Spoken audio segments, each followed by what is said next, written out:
Há uns anos atrás eu comprei essa HQ aqui da editora Pipoca e Nanquim, que é sobre um pós-apocalipse no Brasil, com um mundo desolado e criaturas monstruosas e tudo mais. Na verdade eu comprei como presente pra minha namorada, mas li antes dela e não devolvi até hoje. Enfim, a gente não fala disso. Mas o ponto que eu fiquei pensando a refletir com essa história é: por que em meio a tantas crises reais no mundo, sabe, a gente ainda se fascina com histórias sobre o fim de tudo? Basicamente a pergunta aqui é: por que a gente nunca se cansa de ver o mundo acabar? A cada poucos anos, lá vem de novo um vírus que consegue dizimar a humanidade, uma guerra nuclear, uma invasão alienígena, os zumbis famintos, enfim. Parece que a cultura pop e a gente também temos um eterno fascínio pelo conceito de apocalipse. Mas será que essas histórias ainda têm algo novo a dizer?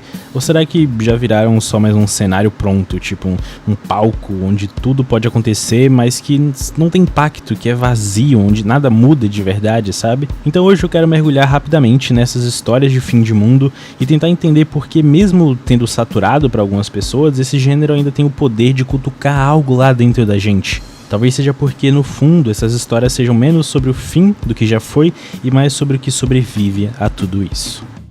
O apocalipse, como a gente conhece hoje, especialmente o zumbi, tem muito a ver com um carinha chamado Jorge Romero, que em 1968 lançou um filme chamado A Noite dos Mortos-Vivos, e mudou tudo basicamente. Não foi só mais um filme de terror de baixo orçamento com pessoas mortas andando por aí, não, foi mais como um espelho sujo da sociedade americana em pleno contexto da guerra do Vietnã e a tensão social crescente. Os zumbis estavam ali, claro, mas o terror de verdade vinha das pessoas, das instituições e da forma como a sociedade em si tende a colapsar diante do medo. Romero, como criador, surge em meio a uma forte tensão social nos Estados Unidos. Tinha a guerra do Vietnã, o medo nuclear da Guerra Fria, os assassinatos de presidentes e figuras públicas como JF Kennedy ou Martin Luther King. Ele também provavelmente tirou muita inspiração do terror B dos anos 50 e filmes como Invasores de Corpos, que também trazem monstros como metáforas políticas sociais. Nos anos que se seguiram, Romero meio que repetiu a fórmula, com o Despertar dos Mortos, que criticava o consumismo,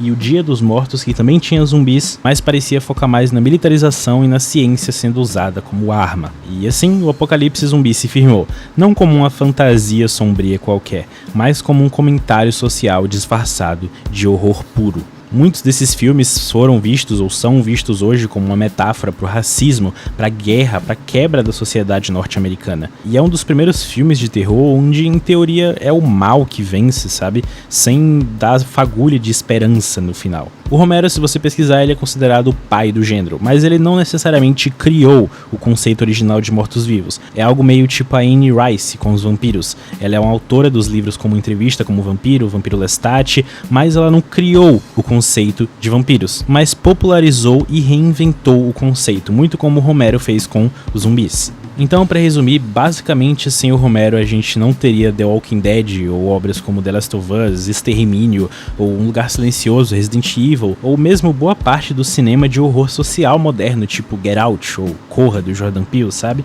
Então essas obras pós-apocalípticas são meio que narrativas que nos fazem pensar: e se o mundo acabasse amanhã, o que a gente ia descobrir sobre quem nós somos hoje? É isso, desde o início nunca foi sobre apenas o fim do mundo. São essencialmente obras sobre o mundo que existe agora, medos, ansiedades, conflitos, questões sociais e esperanças da nossa sociedade atual. Em The Walking Dead mesmo, por exemplo, os zumbis do título quase que viram coadjuvantes com o tempo e o passar das temporadas. O foco muda, sai do apocalipse como um evento e entra o colapso completo das estruturas sociais. A série mostra como, sem os pilares do mundo que a gente conhece, tudo para os humanos vira uma questão de poder. Diversos grupos formam pequenas sociedades com as próprias regras, as próprias leis, próprias hierarquias, exércitos, cultos, enfim, etc. Não é sobre os mortos, e sim sobre o que o medo faz com os vivos. The Last of Us mesmo, tanto o jogo quanto a série agora, mostram a dificuldade e a luta em preservar vínculos afetivos em meio à brutalidade, e questionam se a esperança e a empatia ainda são possíveis nesse mundo destruído e o preço que se paga por elas. Mas o mais forte e impactante talvez seja, como eu disse, perceber como o mundo deles, desses personagens, desses cenários desolados, não é tão distante assim do nosso. Vírus se alastrando, desigualdade extrema, medo e desconfiança uns dos outros, tudo isso já existe agora. O Apocalipse apenas meio que amplifica. Ou seja, essas histórias funcionam de certa forma como lentes de aumento. A gente assiste a ficção, mas o incômodo surge porque ela às vezes parece plausível demais, como se o Apocalipse não fosse só um futuro hipotético, mas sim um reflexo levemente exagerado do nosso presente. Um outro ótimo filme que é até esquecido que dá pra citar nesse cenário é o Children of Men, de 2006. Nele basicamente rola uma infertilidade global. As pessoas param de ter filhos, não por opção, mas porque algum vírus se alastrou mesmo. E essa infertilidade global leva ao colapso total da sociedade. Mostra que sem um futuro literal, nesse caso sem filhos, a sociedade como a gente conhece se torna cínica e cruel e totalmente apática. É como se os personagens estivessem pensando algo como, não vai ter mais um amanhã mesmo, então por que eu devo aproveitar e lutar pelo hoje? Mad Max de 2015 e o Estrada da Fúria também, que é o único da franquia que eu vi, então é o único que eu consigo falar. Nele, essa realidade de recursos escassos transforma o mundo em uma sociedade de exploração total e extrema. Disputas brutais por água, combustível e até o controle populacional. As pessoas meio que permitiram que esses recursos essenciais para qualquer ser vivo se tornassem instrumentos de opressão e de poder. É isso, a gente inventa histórias sobre mundos que estão acabando para entender melhor sobre o nosso próprio mundo, basicamente.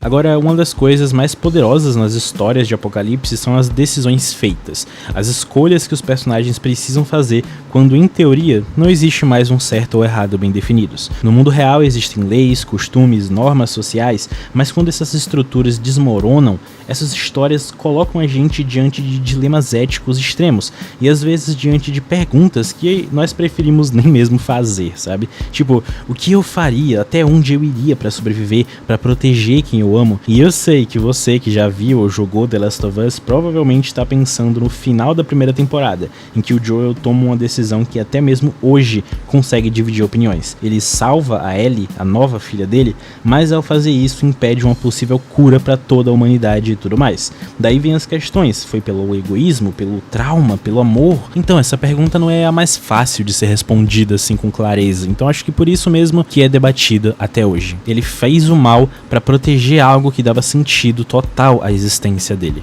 Em The Walking Dead também acaba rolando coisas parecidas. O Rick e o seu grupo enfrentam dilemas o tempo inteiro. Matar alguém que pode vir a ser uma ameaça, aceitar ou não novos membros, confiar ou trair. Cada nova comunidade é um novo experimento social, de certa forma. E temporada após temporada, além da qualidade cair, a série vai mostrando que a moral não sobrevive intacta perante a um mundo que já desabou por completo. Nossas noções de ética são moldadas pelas condições em que a gente vive, basicamente. Mas no meio disso tudo, por mais cruel que possa ser ou parecer o mundo, sempre acaba sobrando uma fagulha de humanidade. Seja uma amizade, um gesto bondoso, uma lembrança marcante, uma música tocando num violão velho, essas coisas revelam o que realmente importa. É por isso que mesmo em meio ao desespero, essas histórias quase sempre acabam voltando a um ponto em específico. O que realmente importa não é o mundo em si, mas as conexões que a gente consegue fazer preservar dentro dele. A verdade é que o apocalipse na ficção é uma mera desculpa. Uma desculpa para a gente olhar para dentro, para que perguntemos o que nós somos, o que podemos ser e o que estamos dispostos a não perder, apesar de tudo. Então, sim, o gênero continua relevante. Isso porque a gente ainda tem medo. Medo de colapsar, de se isolar, de acabar perdendo a empatia.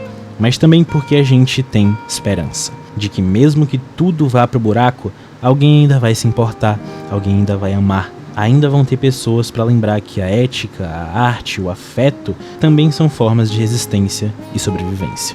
Talvez a gente só precise não esquecer de tudo isso.